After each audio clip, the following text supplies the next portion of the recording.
guys see each other? How do you guys, and that's an honest question, how do you guys see each other? How do you guys view each other? When you look at each other, how do you guys think about each other? When you guys first met each other, you formed an opinion of each other. That's just like right now, when you go on your jobs, when you go different places, the cashier at McDonald's, the cashier at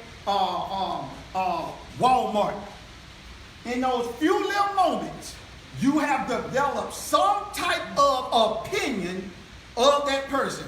Either you said, now, she don't need to be on this cash register, she don't know how to talk to nobody, or you saying, oh man, her customer service is awesome. You done sized them up in a few minutes. Well, you guys have been together with each other for years. So when you look at each other, what is it that you're seeing? How are you seeing your mate? That's an honest question.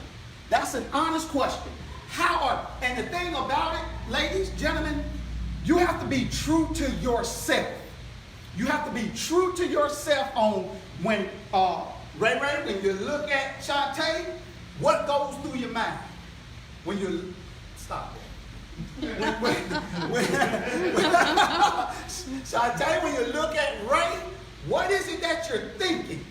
What is it? The Bible says, as a man thinketh, so is he. So when you look at each other, what is it that goes through your mind? What's happening at your mindset in that particular moment? Now, my second point there, it says, the way the way I see you, notice I underlined that it can. I didn't say it always will.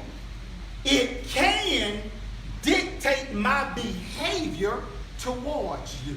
Y'all feel me? Listen to me now. The way I see you, mate, spouse, many instances, it can dictate my behavior towards you. Back in the day, I used to like to watch Martin. I used to love to watch some Martin, man. I still watch the reruns of Martin Lawrence. There was an episode of Martin, and you guys, those that have watched Martin back in the day, you can probably remember this. I got all the DVDs. I just love Martin. There was this was in season 2, episode 13. In that particular episode, y'all probably remember, they was having Thanksgiving dinner. And Martin invited his family over to the apartment to just mingle, have a good time, have Thanksgiving dinner, talk to Gina and all this. Well, anyway, there was one uncle. His name was Uncle Junior. He was dressed like Eddie Murphy. He had on a red jacket, the little hat. He did a little laugh like Eddie Murphy. Does anybody vaguely remember that episode? You do. Okay. But that was Cousin Sonny. Huh? That was Cousin Sonny. Well, it said Uncle Junior. That's what the caption said. But you know what? That rings a bell, though. Cousin Sonny does ring a bell. Uncle Junior was the one, the shell shock.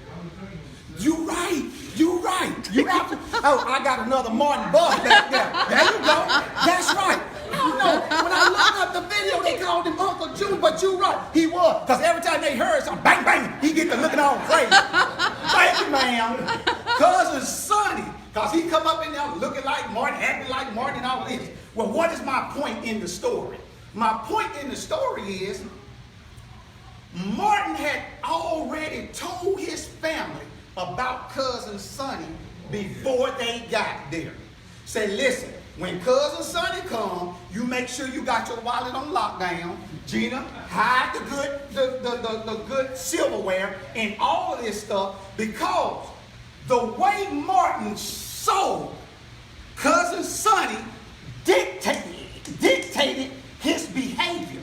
So Martin's behavior was lock everything down, protect your valuables, and if Sonny hugs you, you make sure he don't reach all around you because he don't take your wallet.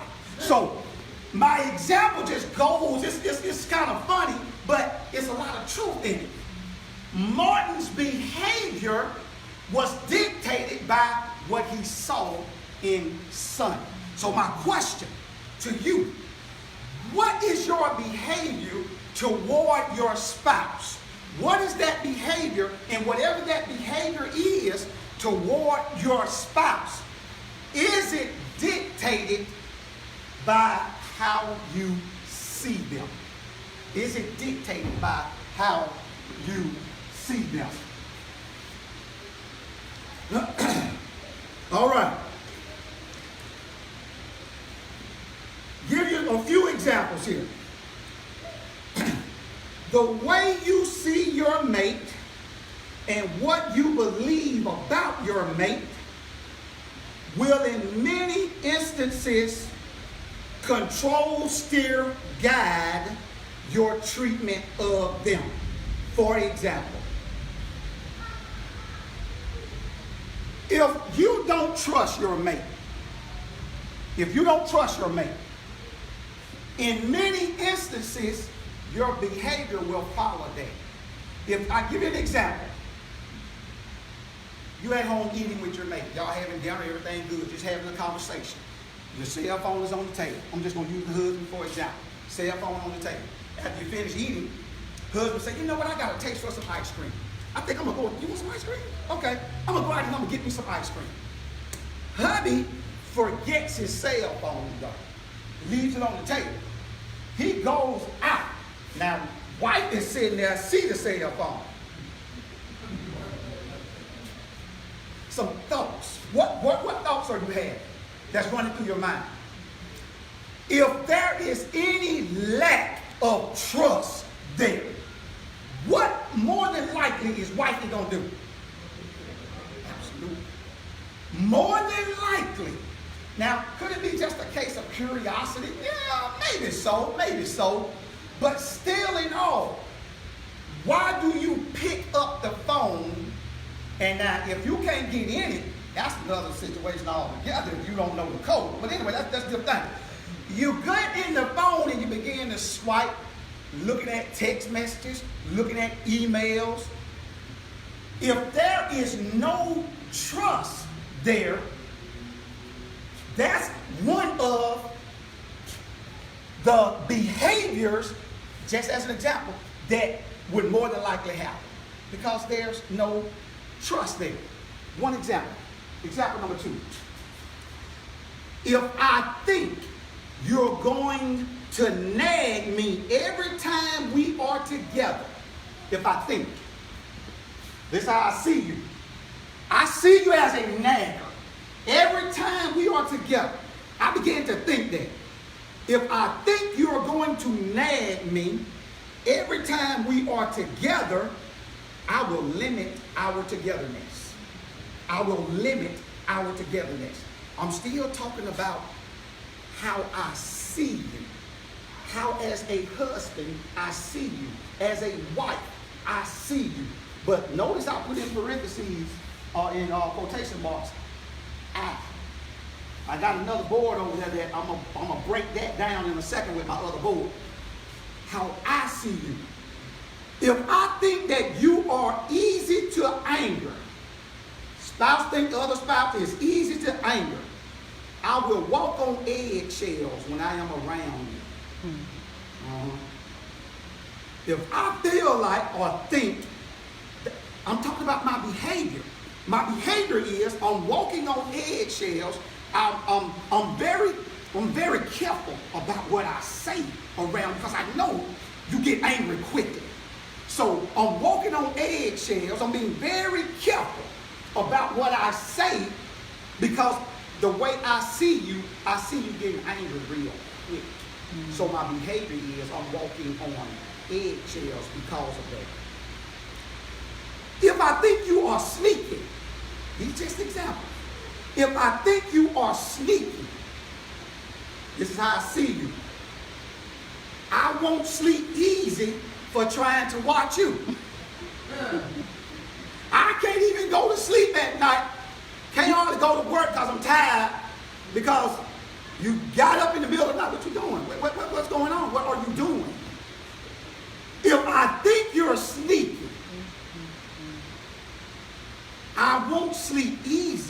my behavior for trying to watch you. What is it that you're doing? Lastly, if I think you spend too much, I will hide money from you. But every time I look around, we broke as a family. But your closet looks pretty good. On shoes, they look real nice, the handbags. And notice I went with women, but I ain't gonna be stereotypical. Your car, the things that you're getting for your car, the accessories for your car is always nice. You know, them Jordans, you be getting them J's, you always be cleaned out 4 or 5 pair of those. But we don't ever have no money. So if I think you spend too much, I may have a tendency, my behavior may be a tendency to hide money. The way I see you can dictate my behavior toward you. And y'all talk to me. What questions, comments? Now, y'all just quiet right now. What questions, comments? Y'all talk to me before I get a little deeper into this. What? Anybody? Y'all used to talk to me. What's wrong? I hope I ain't stepped on no toes. Well, God ain't stepped on no toes. I hope not. All right.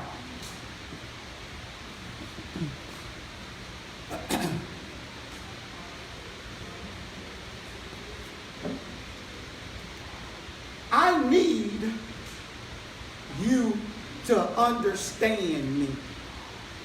The mate, the spouse, needs to be understood. I can't give you all of me because you are suspect. I can't be free and transparent because you are suspect. I'm scared to be free with you. When you're not free in your relationship, you don't give your all to your mate. You hold some back. I can't show you this side of me for fear of whatever. God never intended for relationships to be that way.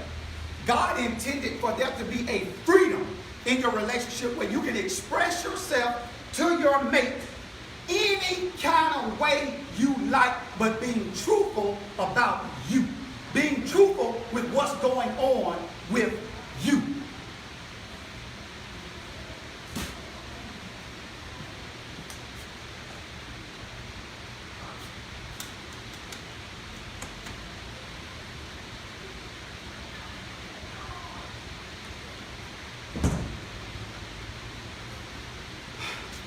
I need to understand my mate. What are some ways that I can accomplish? If we are unequally yoked, if we're not on the same page, if I don't understand you, sometimes I can misconstrue your behavior.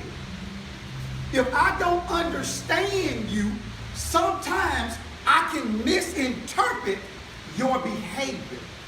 How many times have we had misunderstandings as spouses, as mates, all because we misconstrued something that was done or something that was said through a misunderstanding, and now because of the misunderstanding, my behavior toward you is in error. Does that make sense? Because I misunderstand or I'm not understanding your behavior, why do you do what you do? Why do you act the way you act? Why is it that I got to keep repeating myself in the same area? Why is it that I have to keep on saying the same thing over and over again? There is a misunderstanding there somewhere, and until we get on the same page, it's going to keep happening. It's going to keep happening. We have been there, and sometimes we still there, if truth be told. Where is the breakdown? Where is the miscommunication there? If Sandra is misunderstood by John in a certain area, John's understanding of that area, his behavior will go in the direction of his understanding. The understanding that he has in a certain area about his mate, what he does, his behavior will follow suit into that area. Now, but what if his understanding is wrong? That means the behavior that he exerts will be wrong. That's why the Bible says, how can two walk together unless they agree? Meaning, understanding has got to take place. I've got to understand what makes you tick. I got to understand. People can be married for 20, 25 years and still not understand each other. Still be going over the same thing that they talked about 10, 15 years ago. Am I telling the truth? Still fighting. Still got that same thing because of misunderstanding, and I'm seeing this thing in a certain way, but you meant to deliver it in a different way. Your perception is your reality. What Miss Perry believes, that's her reality.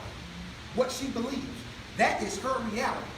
If Mr. Tony's reality is different from her reality, Mr. Tony is going to have a struggle trying to understand her. You have got to be on the same page as far as understanding each other. And that comes by way of communication. I have here, what are some ways I can accomplish understanding my mate? What are some ways that I can, or what can I do, basically, to understand and we be on the same page? Number one, I said, put yourself in your spouse's shoes. Have you ever talked to your spouse and been like, let me try to understand from your perspective? I know my perspective. Me and Monica have had many conversations where I may be going in one direction, she may be going in another direction. We may be disagreeing about something, and then I slow that thing down. I say, okay. I say, be me. Am I telling the truth? I said, be me. And she'll slow down and just think about it from my point of view. Or vice versa. I am her. Just be her. Think about it from her standpoint. Put yourself in your spouse's shoes. Now, I'm in your shoes. I can kind of see, I can kind of understand why you are doing or saying whatever it is that you're doing or saying. Let me read this to you. Okay.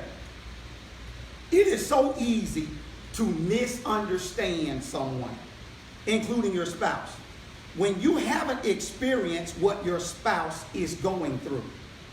We may think we know, but we don't.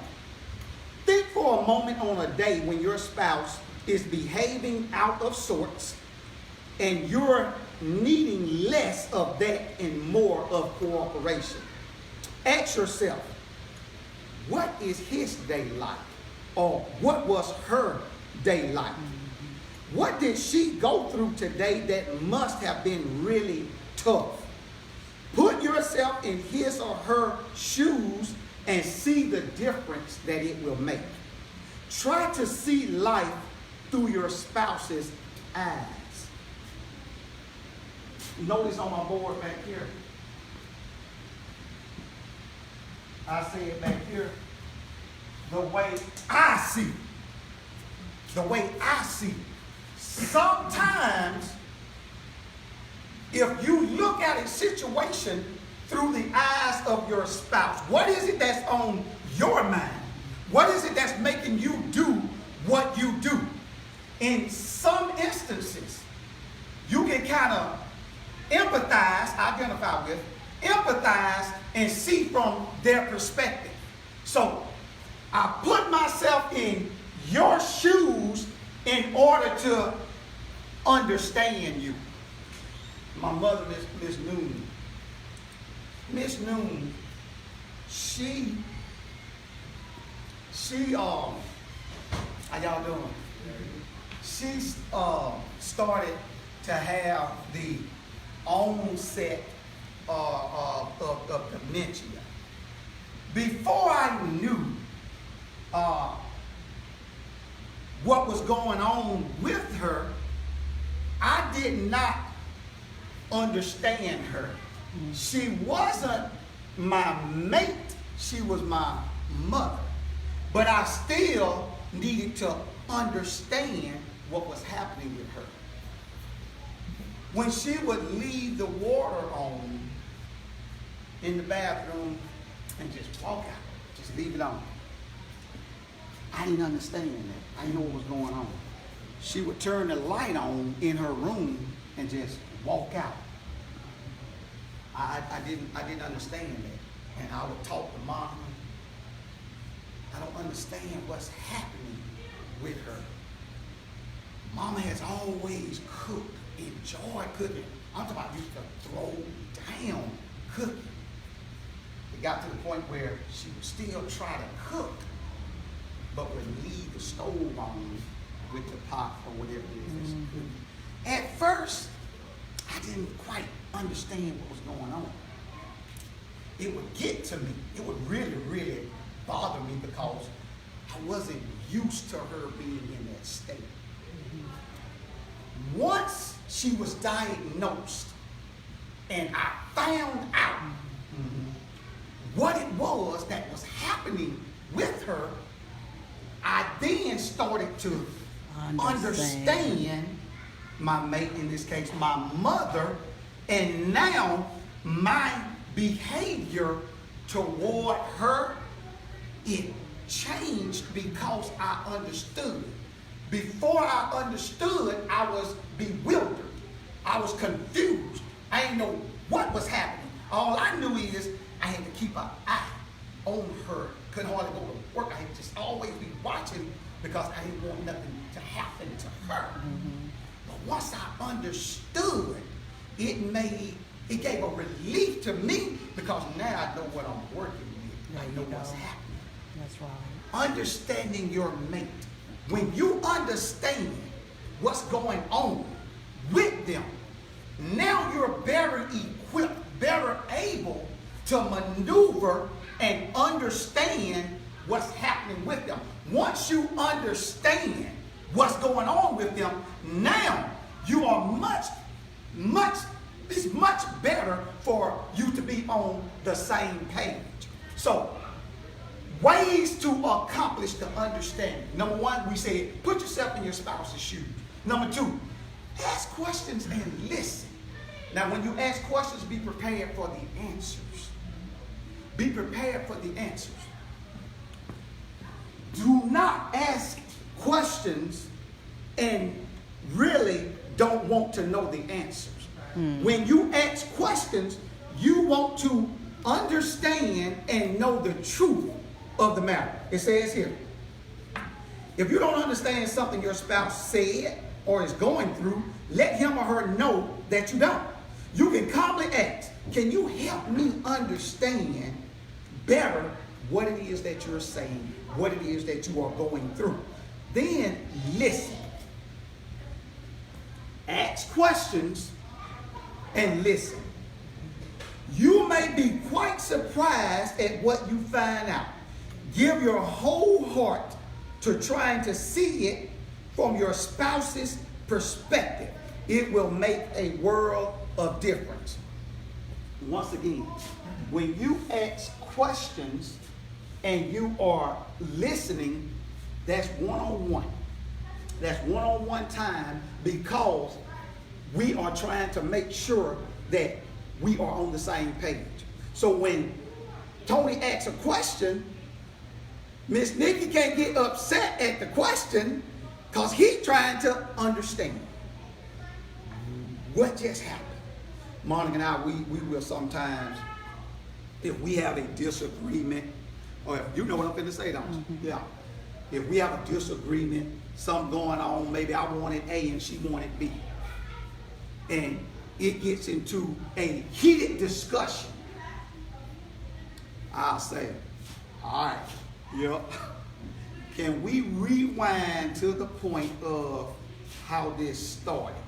I said this, then you said this.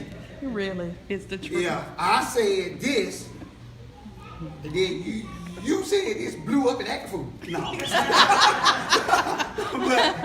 but when we rewind it, so right here, Right this there. what happened. This how we got off track. So when we say ask questions and listen, that's what we do. What happened? We was cool up to this point. When we got right here, yeah, when you said, there I am, that's what did.